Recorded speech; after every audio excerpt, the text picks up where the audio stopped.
Hey guys, welcome back to another episode of the Typical Skeptic podcast. I literally have a legend with us today. We have the son of David Icke. He's been on my show before, Gareth Icke, and I wrote a little blurb about it. I wrote an exclusive interview. I sit down with Gareth Icke, the legendary son of the legendary researcher David Icke, and the director at Ickonic Media for a hard-hitting conversation on the accelerating digital prison being built around humanity. From the recent Iconic appearance, Gareth exposes how governments are exploiting fear and psychological warfare pushed through digital ID, cashless systems, centralized control, and AI-driven surveillance, all while weaponizing convenience against freedom. We'll explore the psychology of fear-based compliance, the staged terror, media, and manipulation drive of public consent, social media mind control grid, emotional resilience, and much more. And you can check out their site at ickonic.com, and I'd like to give them a big warm welcome back to the show. Gareth, thanks so much for coming back on. How are you? Absolute pleasure, mate. Thanks for having me. I'm good. Yeah, I'm in the madhouse, but I'm surviving. I hear you. It's crazy, right? It's mad, mate. But you know what? Like, I'm encouraged by it because I think it's always been a madhouse. It's just hidden itself better than it is now.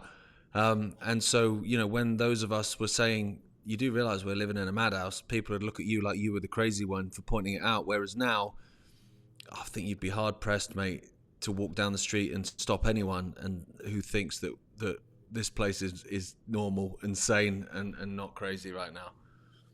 Do you?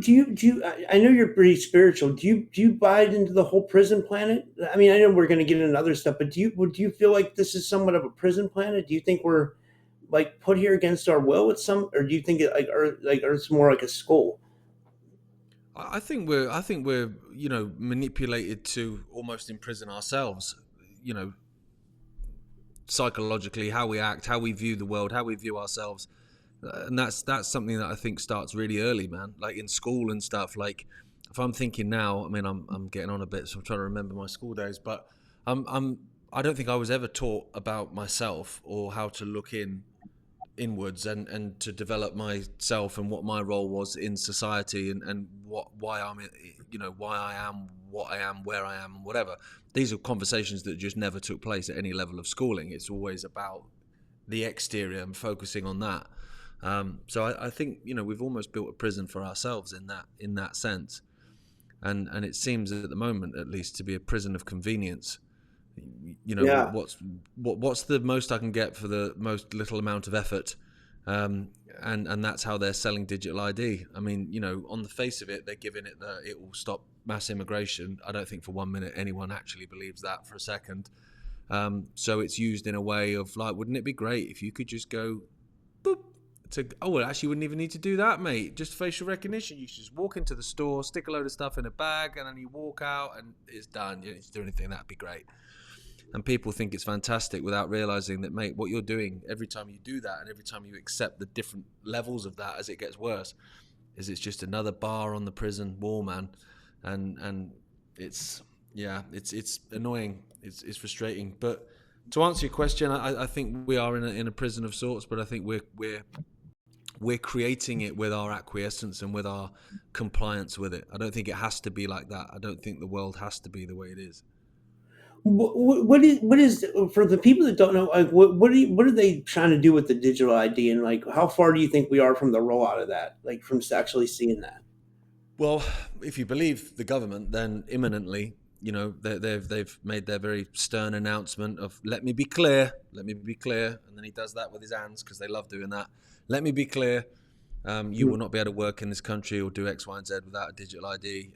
He's trying to be very forceful, but I don't know if you've ever listened to or watched our Prime Minister talk.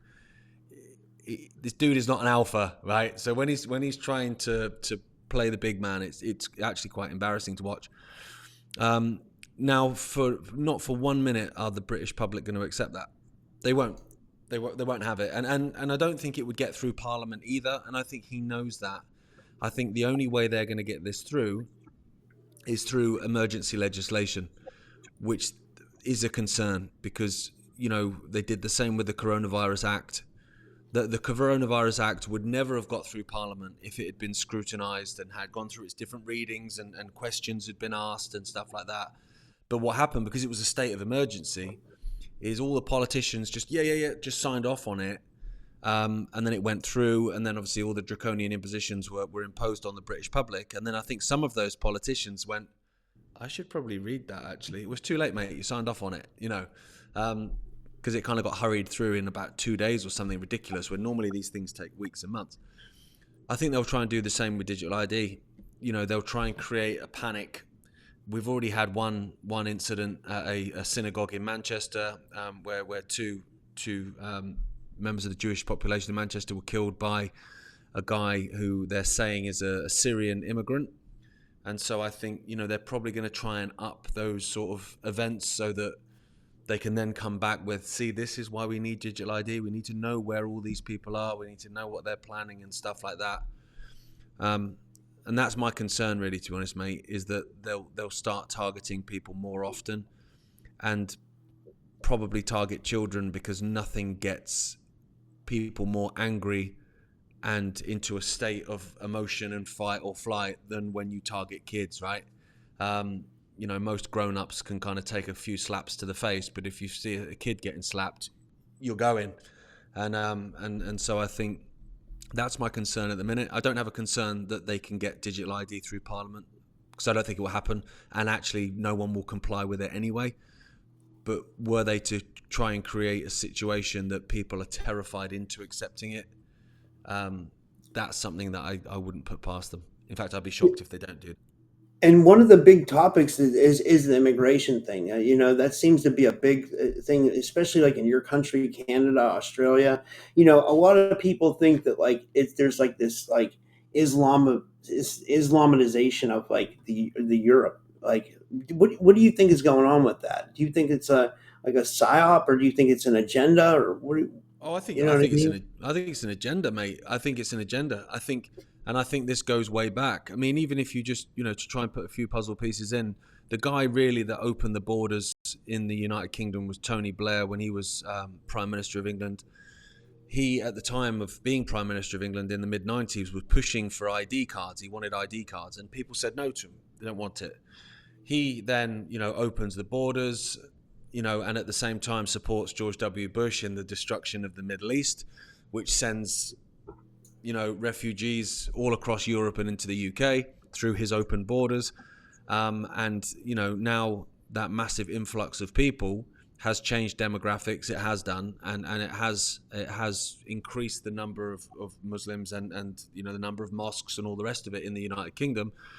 And then, Tony Blair is now coming forward as part of the main promoters for digital IDs. And it's like, I can see this little circle here of how you've created the situation to then exploit. So now I see his name being put forward as part of the interim government of Gaza. And it's like, that's extraordinary. The only way you'd hire Tony Blair is if Satan was busy, to be honest. This guy's a demon. I look at politicians, and I look at those that are on the money, they're on the money trail, so they're getting paid by AIPAC or whatever in the United States and various other lobby groups to do the bidding. And then there's others that are doing the bidding because there's compromat on them. There's things they did in their youth, or there's things that, on the Epstein list and all this kind of stuff. And then there's others that will just work for Satan for free. And Tony Blair is one of those guys, man. Yeah. 100%. What do you think of the Epstein list? Isn't it crazy? Like, it seems like they don't want to. They don't want to. I don't know. It's weird. Like, now all of a sudden the left here in the United States is pushing to get the Epstein list out, and it's like, they were pushing the whole coronavirus thing here. The left was. It was weird. So it's weird to see them. And I think because they feel like they think they can push. They can. It's a psychological game with Trump or whatever. They think that. Maybe he might be involved in it, but who's to say that he is or isn't, or, but do you think we'll ever see the real, like, we'll ever see the real list, I mean, it won't be given to us by the authorities, that's for sure. The Epstein list is a in whatever form it comes, is a Mossad CIA blackmail operation. And why would you give up your blackmail operation? Yeah. Why would you do it? As soon as you've given up the names on that list, they all either go to prison or they, are shunned from public life and whatever, and therefore no longer in positions of influence. If I'm blackmailing someone, it's actually not in my interests for them to be exposed. It's in my interests for them to stay frightened of being exposed so I can get them to continue doing what I want them to do. So, when people were talking about how it was great that the Epstein list was going to come out, I was saying, fear of sounding like a black-pilled, negative guy. They're not going to release it because no one gives up their own blackmail list. Why would you do that? Because you give up all the power at the time you do it. So I thought maybe they'll give us a few names of guys that are already dead or are kind of, already sort of surplus to requirements in that sense. Maybe we'll get them. But what I will say is, someone like Benjamin Netanyahu, he knows what's on the client list. He knows exactly what's on that client list, and will use it to his and their government's advantage. Absolutely. Epstein, he didn't have a camera in every room for no reason. Yeah, that's a good point. And you think Israel's deeply tied to it? Do you think that's a guarantee? 100%. 100%. He was. I would be shocked if he wasn't Mossad, and at least he was connected into Mossad. His henchwoman Ghislaine Maxwell's dad was Mossad and was actually killed by Mossad. He used to own the football team I support. Actually, as bizarre as that is, Robert Maxwell. So, they're tied into it for sure. But actually, it's one of those things. It goes way above that. Israel is an expression of this force that's trying to basically destroy everything and impose digital IDs across the world and all this kind of stuff. But it's not the head of the snake. And this is the issue where I find myself sort of homeless, really, in the sense that, there's those that will call out Israel and that will say it's the Jews. And then there's those that refuse to touch Israel. Well, don't touch them. That's anti-Semitic. Don't. It's the Muslims. And it's like, mate, if what you're saying starts with then you're way off, man, because it goes way above these people. It's not all the Jewish people. It's not all the Christians and all the Muslims and whatever. 99.999% of all of these people are just good people that want to just get on. And then there's obviously elements above each of those different demographics that are the ones that know exactly what's going on. But they use their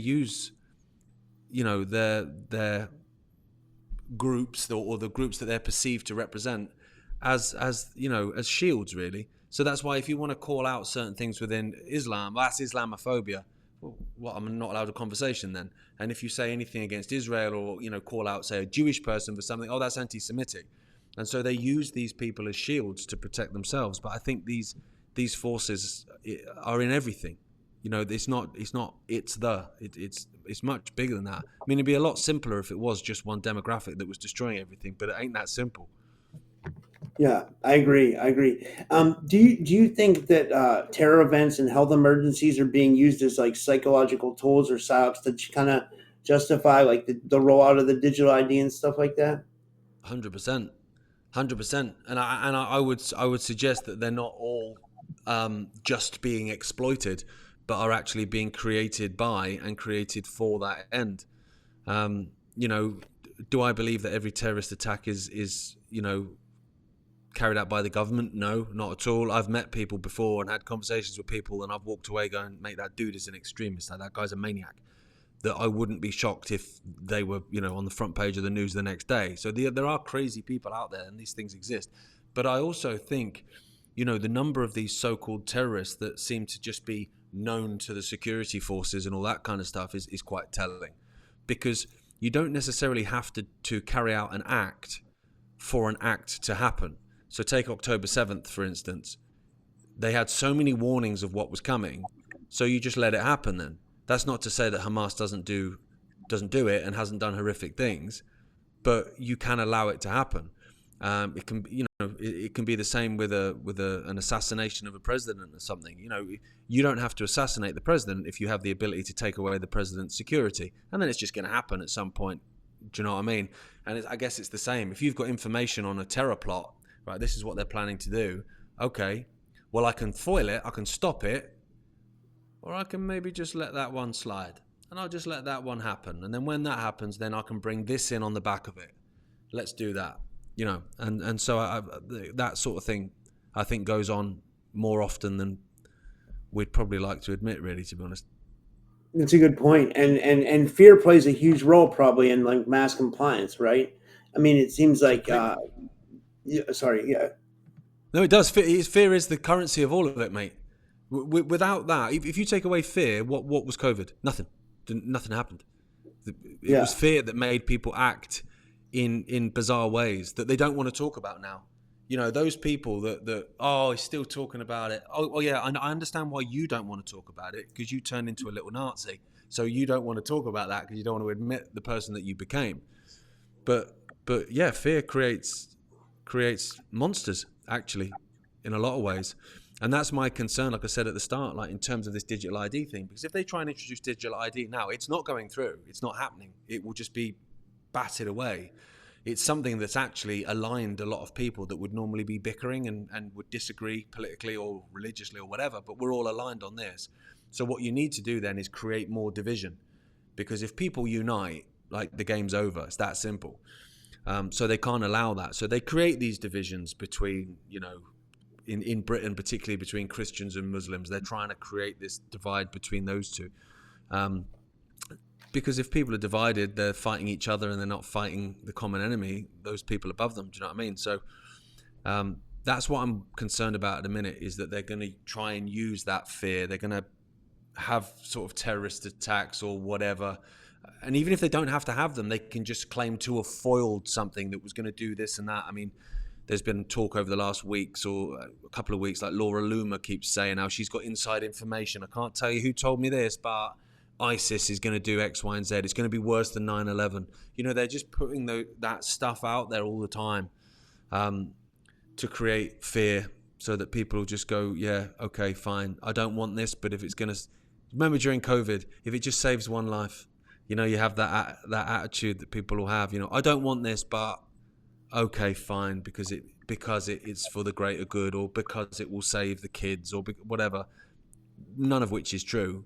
But if you can make people believe it enough, they might just accept it. Yeah, I agree. What about today's media ecosystem, legacy and alternative? Would you say it's still controlled and manipulated? 100%, mate. 100%. I mean, the mainstream media is controlled, but I don't think a lot of people really rely on the mainstream media. Maybe some of the older generations still sit and watch the television news. Most people either get their news from social media, to be honest, or from alternative, what you claim to be alternative sources. But the thing is, you can control that through money, for sure. If you look at just in the last week or so, Israel paying influencers $7,000 per post to say stuff positive about Israel, whatever. That's one way of doing it. And since that story's come out, all I see in my timeline now is just this propaganda stuff from people I don't even follow, but it's algorithmically chucked in my face just to annoy me, I think, to be honest. And so that's another way you do it. You can control the narrative. It's that whole thing through X. It was freedom of speech, not freedom of reach, which is bullshit. Because if I you can say what you want, but you have to go and do it in that room where no one can hear you. Well, it's not free speech then, is it? And so they control the narrative through that a lot as well, I think, in terms of, I see it all the time. If you're on the right and you're quite divisive and aggressive and very much in the right-left paradigm, like it's all the Dems' fault, man, then you'll be algorithmically promoted. You probably make a fortune, sell a load of supplements, great life. And if you're on the left and you're doing the same and you're saying it's all Trump's fault, it's all the Republicans, it's all the white man, it's all the Nazi white man, again, you'll be algorithmically chucked up in the air, make a load of money, and promote it to everyone. It's all I see, and I don't follow half of these people. But if you're in the middle going, dude, like, mate, it's two cheeks of the same backside, man. Like, they're as bad as each other. It's left wing, right wing. It's still the same fucking albatross. Like, Yeah. then you get no algorithmic support, and actually the contrary. You find yourself shadow bound to hell, because what they don't want is voices of unity. They're terrified of that. They don't want it. No, that's not to say they're terrified of me. They probably couldn't give a shit. They probably don't know who the hell I am. But voices much louder than mine that are talking about coming together as one, they don't want that. Yeah. And then you kind of spoken out against about mind control through social media. How do I think you talked about how the dopamine loops and the algorithmic censorship kind of serve the agenda? Yeah, they do. Yeah, absolutely. Yeah, you get people hooked on it. It's an addiction, and people live their lives now through social media. Like they don't get out into the real world and have real world conversations. So your whole view of what reality is skewed by what you're told it is, and that to me is no different. So like for instance, during the whole COVID stuff, right, the start of it, I couldn't because I don't watch the television, so I couldn't get my head around why everyone was mad and was going insane. Like I couldn't compute because I was still traveling around the country and I was seeing that like everything's fine. I don't get why everyone's freaking out. And then I had a problem with my car, so I took my car to the garage and I was sort of sat in the waiting room while he was fixing my car, and they had the BBC News 24 on. And so I'm sort of watching it, and I watched it for about 10 minutes. And after 10 minutes, I was like, oh man, that's why everyone's crazy. Like, they're watching this shit. Like, and it's not real life. Well, social media is the same. People don't live real life. They get up. First thing they do when their alarm goes off is turn the alarm off on the phone, and then they scroll for a bit.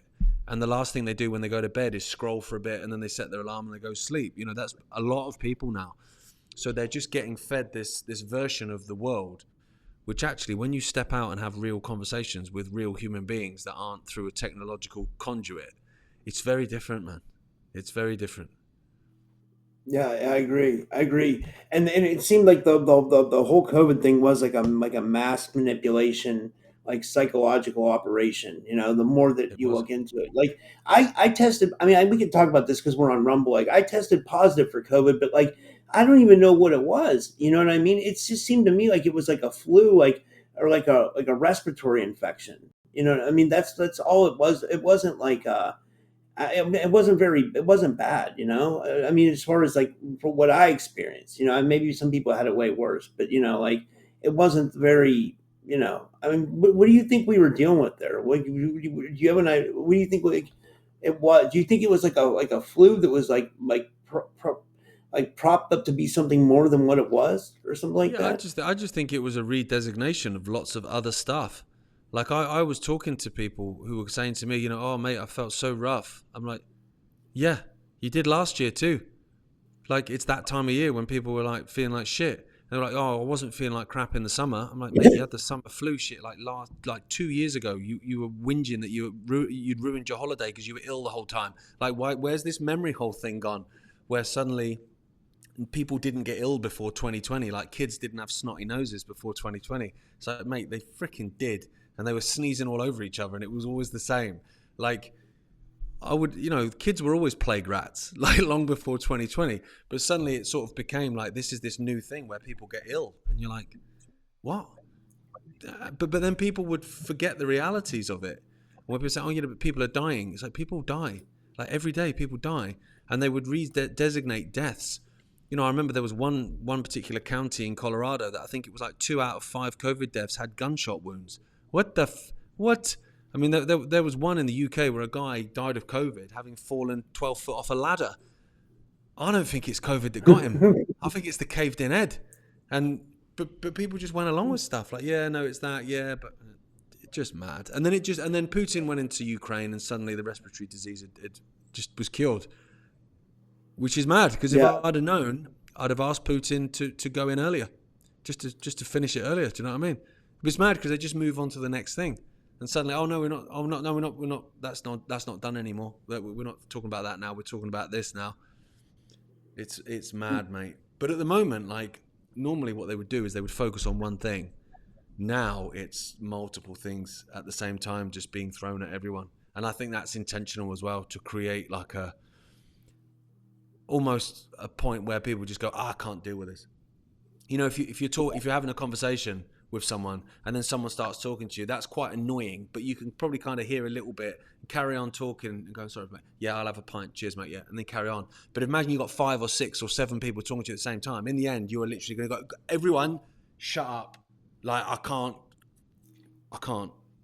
And that's what it's like now. I think that's what we're getting as collectively as a society, like, you know, war, climate change, cost of living, another virus will probably appear at some point, monkeypox, whatever, all this kind of stuff. Look at the far right, look at Islamic terrorism. There's so much stuff. Everything's just being thrown to the point where it's almost like people will just freeze and just go, oh, I'm done. I can't cope. I agree. I agree. And many people are about back to the digital audience. Many people are kind of choosing convenience, digital wallets, and smart homes over freedom. Like, how can we start to like reverse that conditioning? Would you say? Well, yeah, that's the $1 million question, mate. The convenience stuff is bizarre, for me at least, because, prison's quite convenient, isn't it? If you think about it, like you don't have to cook your own dinner. You don't have to pay the electricity bill. You don't have to pay the mortgage. It's quite convenient. Like, you can go and train maybe for an hour a day, maybe, watch a little bit of TV. You don't have to worry about paying the TV license or the bill. And then, you can get a good night's sleep. You've not got the kids running around waking you up at 4 a.m. Like you can put a convenience to everything. But do you want to go to prison? Well, no. Well, exactly. And this is what it's about. Because they have to sell you the stuff with convenience, because otherwise you wouldn't do it. Like if someone says to you, what I want to do, I want to put something in your phone so that I know where you are at all times. I know where you've been, and how long you were there and all this kind of stuff. You'd go, no chance, mate. I'm not letting you do that. But if you say to someone, right, we've put a sat nav, we put a Google Map sat nav inside your phone, so now you never get lost, mate. You don't need to get the map out, going, oh, we turned left at the wrong street. Just put it in your phone or in your car, in your TomTom in the old days, and and you go, God, that's brilliant, that's convenient. I'll never get lost again. No, but they know exactly where you are at every minute of every day.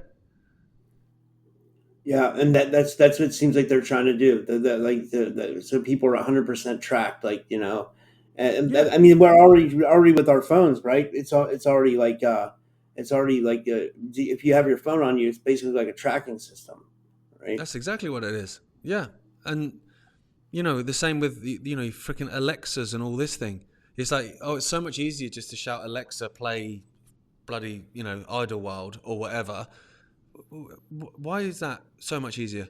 Why not just press play on the button, or press play on the record player, or put the CD into the disc, like into the tray? It's not that difficult. But what you've done is you've accepted basically Alexa being in your house, which means they can listen to everything that you're saying. It's crazy, really. Again, if the state said we're going to put something in your house that listens to every conversation you have, you'd go, no chance, mate. But what people did instead is they paid 100 quid or 150 quid and bought one and put it in their house anyway, just so they can ask it to play the record, or ask it to turn it up, or ask it to set a timer so they can make an omelette. It's just bizarre to me. But that's how the wolf's got in the door. And the problem is, once the wolf's in the door, people start to then realise and go, oh no, oh, well, yeah, but the wolf's not coming in the lounge then. Of course it is, mate. You've let it in the house. It's in the house. It's running riot, mate. And that's why the digital ID stuff is so important, because if people let it in, everything then builds on top of that, mate. That's the pizza base. The digital ID is the pizza base for all the other stuff to go on top of. And that's why people need to resist it. But I'm optimistic, mate, because people don't want it. And at the moment, touch wood, at the moment that state of fear isn't there like they had with the COVID stuff. And also, I think COVID was so recent that when you say to people about digital ID and how they're going to use it for nefarious means or whatever, and people look at you with a fluoride stare and go, well, no, they wouldn't do that. And you're like, mate, goldfish brain, are you having a laugh? Like, they literally did all that. They literally brought in vaccine passports, and they had you following arrows around the supermarket like a div. And they made you cover your face, and they made your kids cover their faces, and then they injected them with experimental shite. And you're telling me they're not going to use digital ID for nefarious means? Mate, here's an inflatable dartboard if you want to buy that off me. Honestly, it's madness, mate. No, I agree. I agree 100%. Yeah, and like yeah, it shows you what. Yeah, I could agree. What I was going to ask you was, what are some of your personal practices or routines to help you stay centered and optimistic amongst like these times of like chaos? My kids get me through a lot. I mean, I love them more than anything, but they're in a douchebag phase at the moment, to be fair. They just keep fighting all the time. But even that is an escapism from, this stuff. And getting out walking, man. Just getting out into nature and being, at one with it, taking your shoes and socks off and standing in a field. I know it sounds a bit like a hippie, but just reconnecting to stuff. And I find also, like, if you get out off of social media, off of that echo chamber, and out into nature, and you have conversations with people. Everyone's so much friendlier for a start when you get out of the city and out of that rat race and stuff. And that's what I do, mate, to keep me sane, to be honest. Because I think you need something, because if you just are constantly down the rabbit hole all the time, you can just become all consumed by it.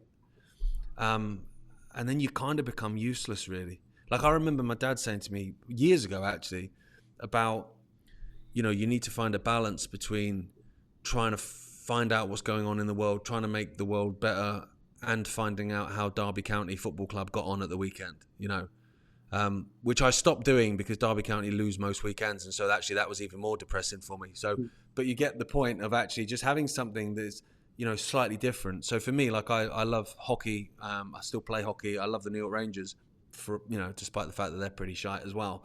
And so that's how I'll keep myself sane. I'll watch a hockey game with my daughter. And every time I do, if I post something about it, someone will say, within the first 3 posts, mate, guaranteed, it's bread and circuses, mate. And I'm like, yeah, I know it is. But I like bread and I like circuses. And as long as you know that they are what they are, then that's fine. And you can use that to escape, to recharge, so that then when you come back to the coal face again, to go again, then you just, Because also the other thing is, if you don't live your life and get joy from life, joy from spending time with your kids, joy from, being out in nature and whatever people, everyone's got different things they get joy from. What are we fighting for? Really? What is it that's motivating us when we come down to it, and it's a metaphorical battle? What is it that we're fighting for if we don't enjoy life and we don't, treasure what we have and stuff? Because that's what's gonna get us over this hill, is actually having something to fight for, something that we believe in, that we care about, and that we want to save. And that's something that I think they're doing in terms of culture. Like, they're destroying cultures, and particularly within white countries, predominantly white countries like the UK, is they're making us hate ourselves. Like, white privilege. Your country's built on slavery, your country's built on this and built on that. And it's like, yeah, maybe these countries are. I've got no skin in the game for Winston Churchill and what he did in India, starving, all that stuff. But that's not me. And that's not my 4-year-old daughter. My 4-year-old daughter isn't privileged because of the color of her skin. She's a 4-year-old kid, for crying out loud. And so we're almost taught to be ashamed of who we are. And I think the idea behind that is, why would you fight for something you're ashamed of? You wouldn't. Why would you fight for a country that you're ashamed of? Why would you fight for a culture that you're ashamed of because you've been taught to be? And that's part of the scam. And so for me, I think, what we need to do is find joy, because there's loads of stuff out there. Like, the world's dark in lots of ways, but there's some really cool stuff out there, and there's some cool people, man, and they're doing amazing things. And some of the achievements that people can do against all the odds, like physical limitations, and they can do amazing things, like, despite that. I think, finding joy in stuff's important, mate. That was a rambling answer, but you get my point. What's the point in fighting for something if we don't have anything worth fighting for? I agree. And for people that don't know, you're a musician, and but you're also the director of the creative content at Ickonic, right? So, like, and for those that don't know, Ickonic's a streaming platform that you have with your dad, David Icke. And what do you guys got going on over at Ickonic right now? Like, do you like to put new people on, or like different kinds of topics? Yeah, I mean, for us, mate, like the whole mantra for the whole channel is question everything. And so, on the interview shows that I'll do, I'll interview everyone and anyone. And sometimes, people will come back to me, why have you got this guy on? It's like, why not? Yeah, but he doesn't agree with what you, like, he doesn't align with you. So, like, the point is to have all different voices out there, no censorship, literally none. And that's why, it's done on a subscription base, because, if you've got a big sponsor, say, that's, putting a load of money in, and then you get a whistleblower and you find a story that might expose that sponsor, I like to think that I would still, bring it down, but then you bring your own company down. So there's a conflict of interests. And then it would be the same with advertisers, where people can target your advertisers and get them to cancel if they disagree with what you're saying. So maybe you might not go slightly as far as you'd like to, because I don't want to lose the sponsorship, because if we lose that, then everyone's out of a job. So we went on subscription, which is therefore we're not answerable to anyone but our members. And our members, we have a members forum and stuff, so people can come to us and say, look, this is what I think you should be. Have you seen this guy? You should be interviewing this guy. And we'll go, yeah, brilliant. Let's go get them on, and be about different voices. Because this is another thing, mate, that I've seen, and I've heard myself called an influencer before, and it made me want to vomit. Because what you have is these influencers and these commentators that they have to have an opinion on everything. Like, you can come to me and say, what do you think about this? And I'll go, well, I think maybe, this, but I don't really know. And then you have other people come to you and go, why aren't you talking about this? And it's like, well, because I don't know that much about it. And so actually, we don't have to have all the answers, but there's other people out there that have those answers. And actually what we need to do is build as a collective, go, do you know what? I'm useless financially. I don't know that great. I'm not that great with the monetary system and all that sort of stuff, but this guy's really good. Get this guy on.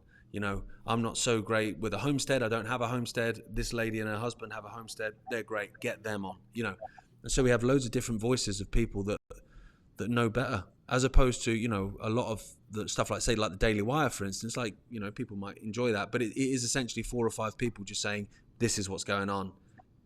Yeah, in your opinion, but it's presented as fact, but it's your opinion.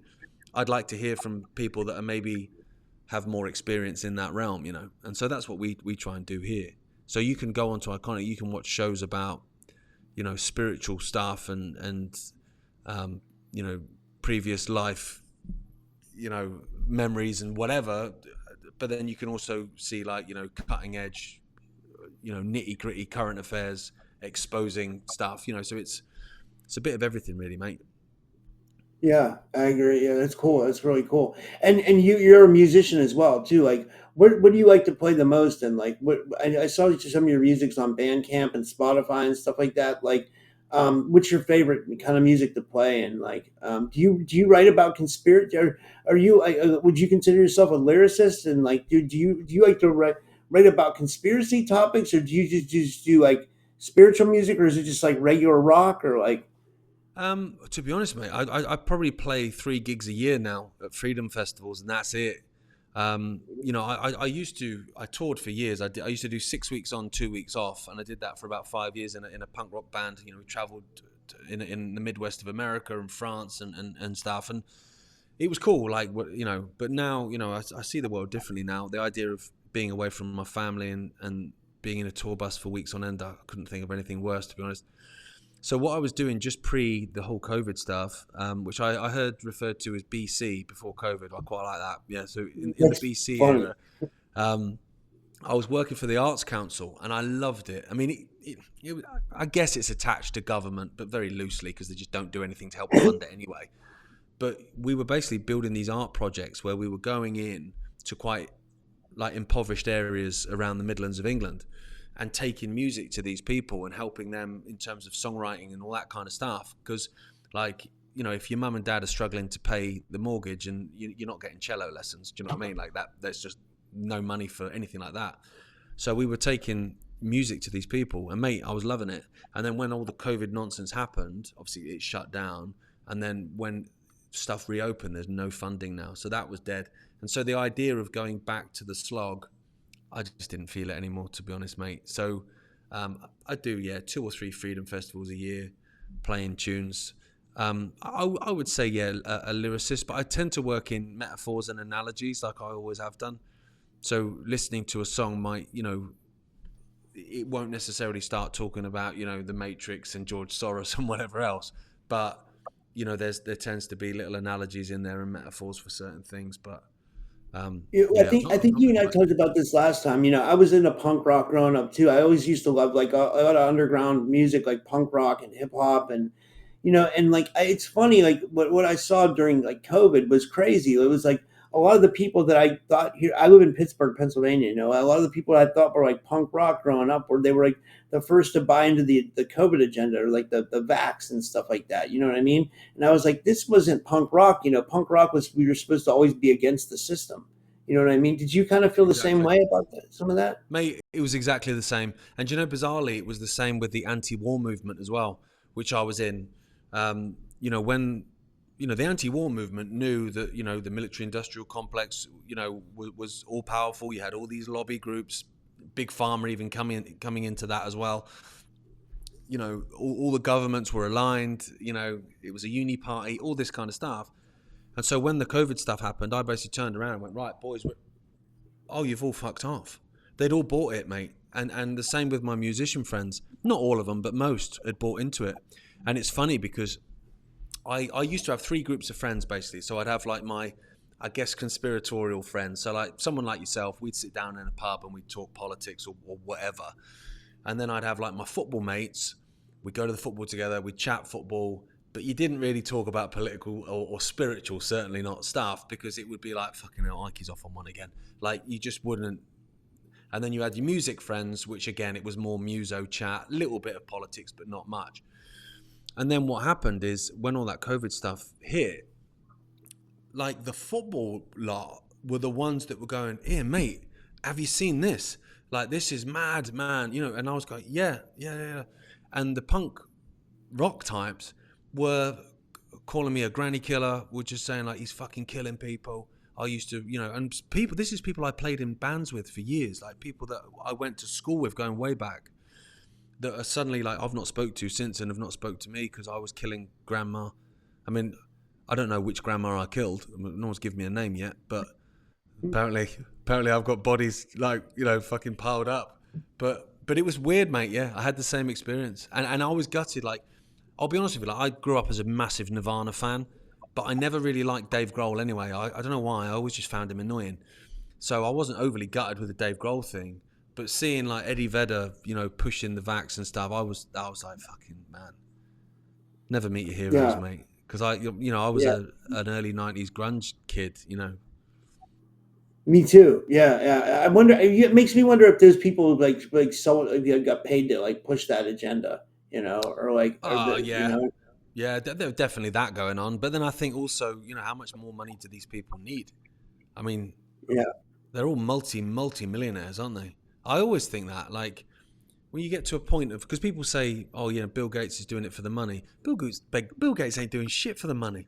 That guy's got so much money. Bill Gates probably doesn't know how much money he's got. Like, so it's not about the money with these people. Like, low level people that will, like Pink pushing the jab or whatever shite like that. Fine, that might be to buy another fucking, Range Rover or yacht or whatever. But, the big players, the Jeff Bezoses and the Bill Gates and the Elon Musks of this world, they ain't doing it for the money, mate. Yeah, it's all about an agenda. Yeah. One thing I want to ask you about, I thought this was interesting too, is I know you, in another interview, I watched another interview you did. You talked about humor and how humor is important and kind of breaking psychological control. Could you talk about that a 100%. little bit? Well, I just think back, because when I was a kid, like I got a bit of shit as a kid in terms of a bit of bullying because, dad obviously, was famous and stuff. And then I had like a bone wasting disease as a kid as well. So I was in a wheelchair for a bit. And so, you get a bit of stick. And so you can become a victim if you want, like that's fine. Or you can fight back. But you can't necessarily physically fight back very well when you're in a wheelchair, to be honest. So you find other ways to fight. And I found humor always as a kid was a great way to fight back, because there's nothing a bully hates more than being laughed at. Like, they fucking hate it. Like a narcissist, exposing a narcissist and laughing at a narcissist are the two things that they fear the most, right? Because it strips all the power from them. And so when I look at how governments and government agents treat us, like, we're in an abusive relationship with them, and they are bullies. Like, they are. And so I sort of applied the same logic to how I would deal with a bully in high school or middle school. It was just to laugh at the fucker and take the piss out of them, because they're actually not very bright most of the time. That's why they bully. And they're actually deeply insecure and anxious, which is why they bully. And so that was always my approach. And I used it to keep sane, mate. So when like the whole COVID nonsense happened, I was laughing at some of the stuff because it was so ridiculous. Yet people were getting offended by laughing at it. How are you laughing at this? Everyone's dead, even though no one is. But yeah, fine. And so my mate Rich and I started a little podcast called the WhatsApp Podcast, and we just started it just to laugh. And it was really an extension of conversations that me and Rich were having anyway, because we were just WhatsApping each other like, have you seen this shit? Like, how funny is this? This is bonkers. This is like, some American politicians offering a burger and fries for a jab. Like, there's no way that's not funny. So we're like laughing at stuff. And then one day it's like, why don't we just record it and we'll put it out and see if it's funny for other people? And it was. And like, I had about 3 different people. I was at an event last night in Birmingham. About 3 different people came up and were like, mate, WhatsApp got me through lockdown. And I was like, mate, that's really kind of you to say, but it got me through lockdown too. Because we, for laughing at stuff and realizing that actually you can strip the power away from these people by laughing at them and refusing to comply with it. It's like when people say, oh yeah, but he's mandated it. Well, what's a mandate? Apart from 2 guys going out for a romantic dinner, what is a mandate? Like, it doesn't mean anything. A mandate only becomes something if I agree to go along with a mandate. If I refuse to do it, it just becomes some politician saying something into a microphone. It doesn't mean anything. I agree. Yeah.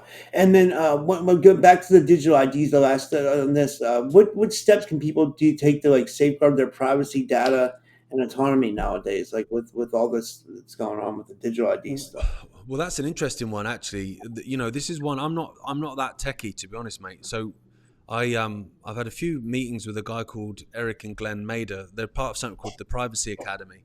And they kind of, they've been going for a long time, because that whole surveillance state thing's been around for a while. And they've got some real practical, ways of trying to safeguard stuff.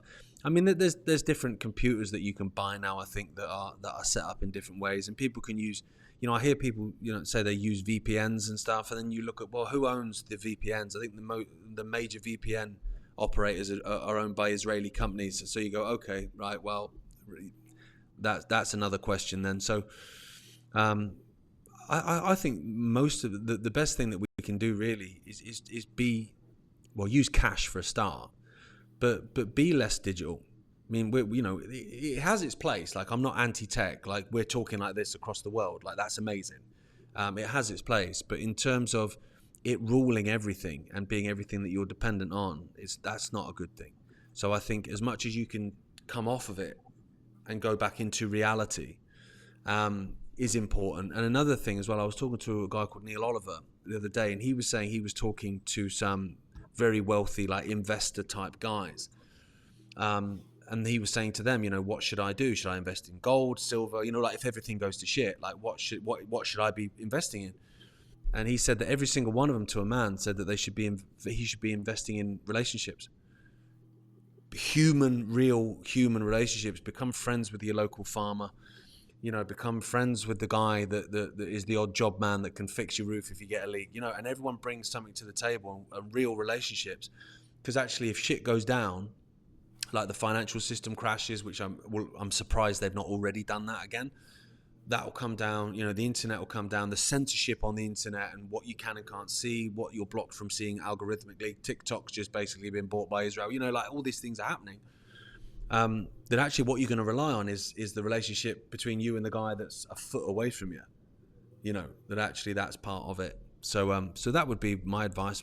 That but you just said something really important. I just thought of I got my TikTok banned recently. I got completely censored, and one of the videos I posted a clip of I was interviewing Carrie Cassidy at Project Camelot, and she was talking about Israel, and she was talking about how there was like Anunnaki in Israel or something like that, and it was a clip, and it got a lot of views, and I was like, but then I got totally taken down. And I was like, I wonder if that's why. I wonder if it's because Israel saw, they have agents out there that are watching TikTok. But they definitely bought TikTok. Is that what it is?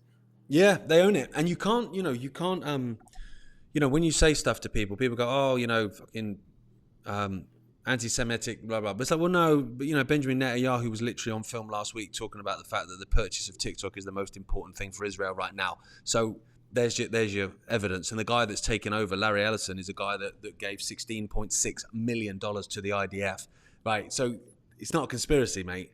It was never about China. It was nothing to do with China.